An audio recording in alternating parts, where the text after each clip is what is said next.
देवयानी, तू खुश आहेस ना? खूप जास्त. पण एक विचारायचं होतं. ती परी कुठे गेली? मला तिला एकदा भेटायचं होतं, देवयानी म्हणाली. अन आता मात्र कार्तिकला हसू कंट्रोल झालं नाही. तुला खरंच तिला भेटायचं आहे? त्याने हसत हसतच विचारलं. देवयानीने त्याच्या छातीवर बोटाने खेळत खेळतच हुंकार दिला. अरे, मला असं भुरळ पाडू नकोस, नाहीतर. तो तिचा हात आपल्या छातीवरून दूर करत म्हणाला. तसं देवयानी दातात जीभ चावत त्याच्यापासून थोडी दूर झाली.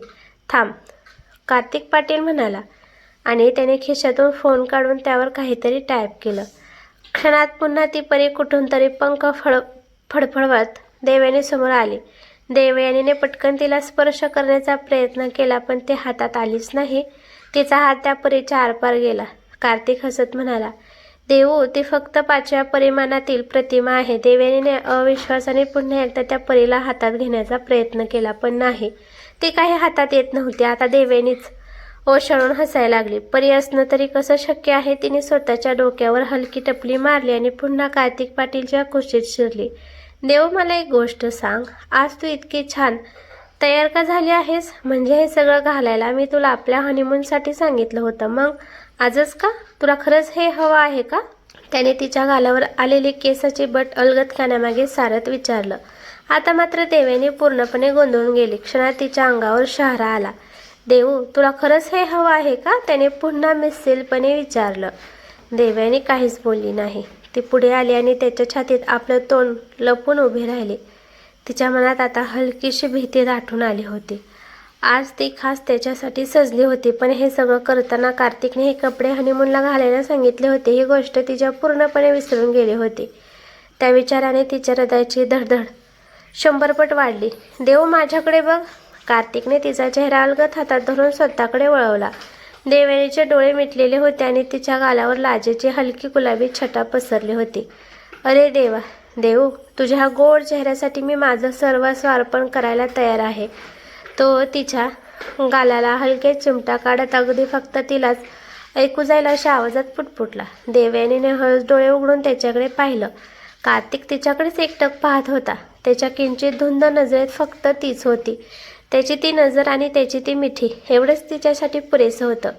तिच्या अंगावर गोड शहारे पसरले. तो हसल्याने अलगद तिच्या गालावर ओठ टेकवले. देवयानीने लाजून आपलं तोंड दुसरीकडे वळवलं.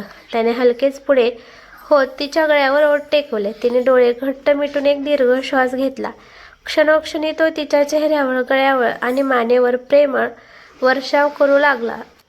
देवयानीनेही त्याच्या पाठीवर हात ठेवत त्याच्या त्या प्रेमळ स्पर्शाला शांतपणे साथ दिली. त्याच्या स्पर्शाने ती पूर्णपणे हरवून गेली होती. जणू तिला पंख फुटले होते आणि ती आकाशात उंच भरारी घेत होती, अशी भावना तिच्या मनात दाटून आली.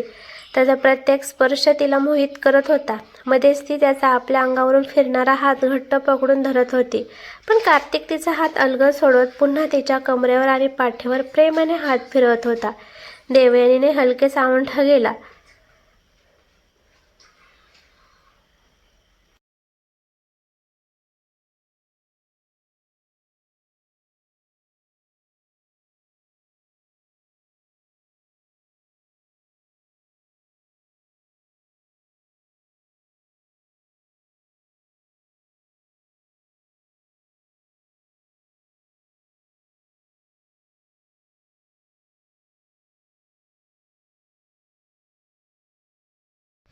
तो डोळे मिटून त्याच्या श्वासांवर कंट्रोल करत होता. पण तो कंट्रोल का करत होता? आता तर आम्ही नवरा बायको आहोत, कंट्रोल करण्याची काहीच गरज नाही. माझी काही चूक झाली का? देवयानी मनातून खूप गोंधळली. थोडा नॉर्मल झाल्यावर त्याने तिच्याकडे पाहिलं.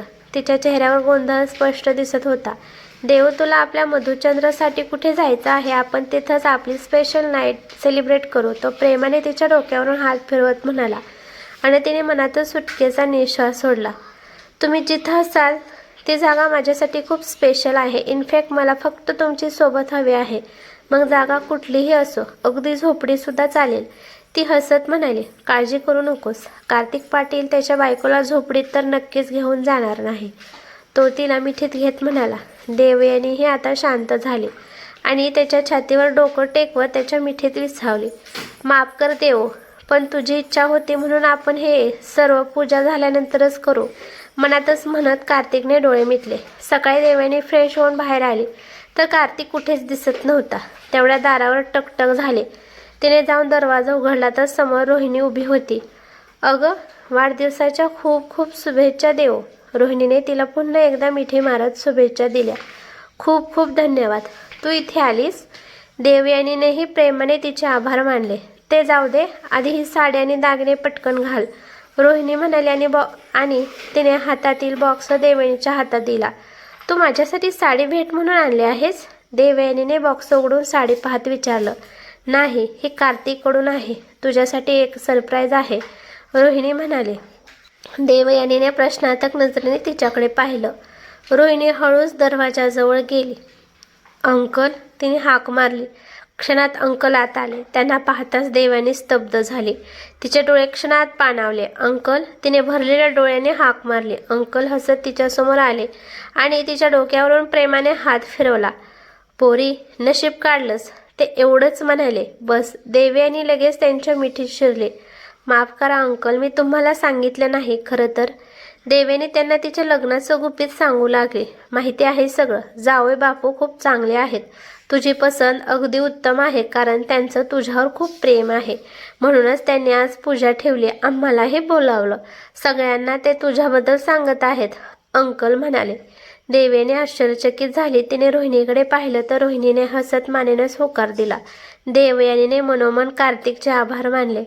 अंकल, तुम्ही बसा, मी तुमच्यासाठी काहीतरी मागवते, देवयानी म्हणाली. नको, मला खालीच नाश्ता दिला आहे. तू तयार हो आणि खाली ये.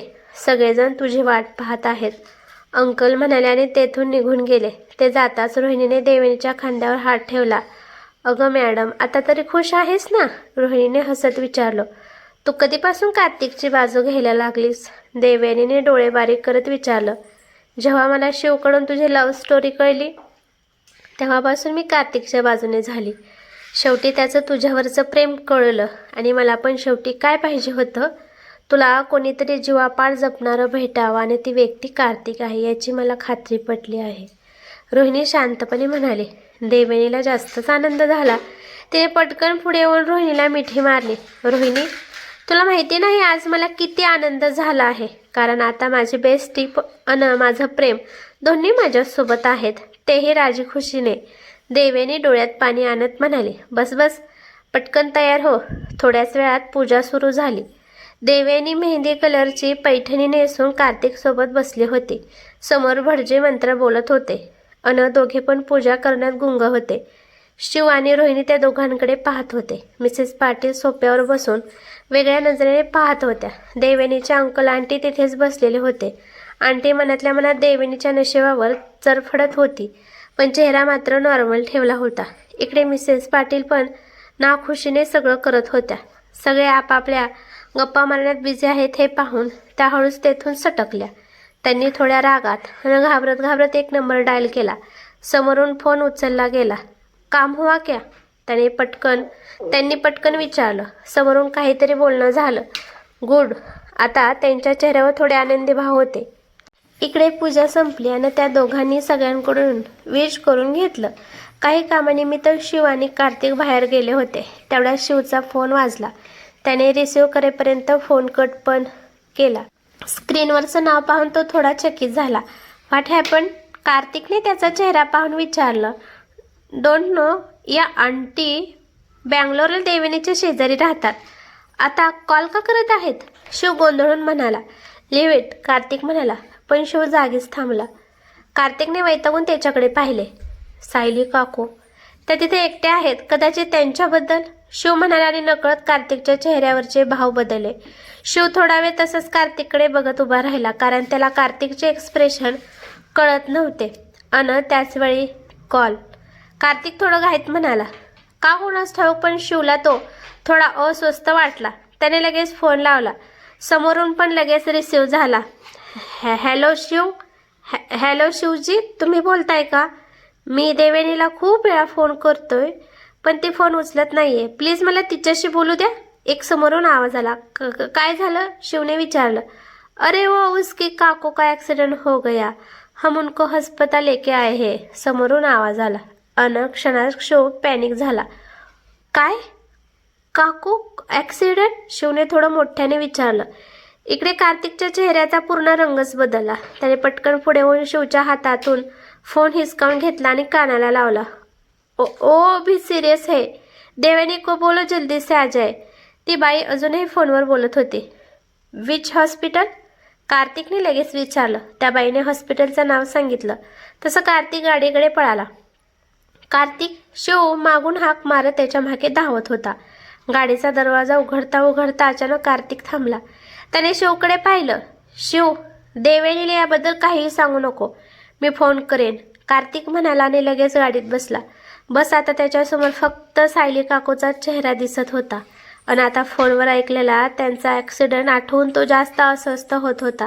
त्याने गाडीचा स्पीड वाढवला आणि बॉडीगार्डला कॉल करून प्रायव्हेट जेट काढायला सांगितलं.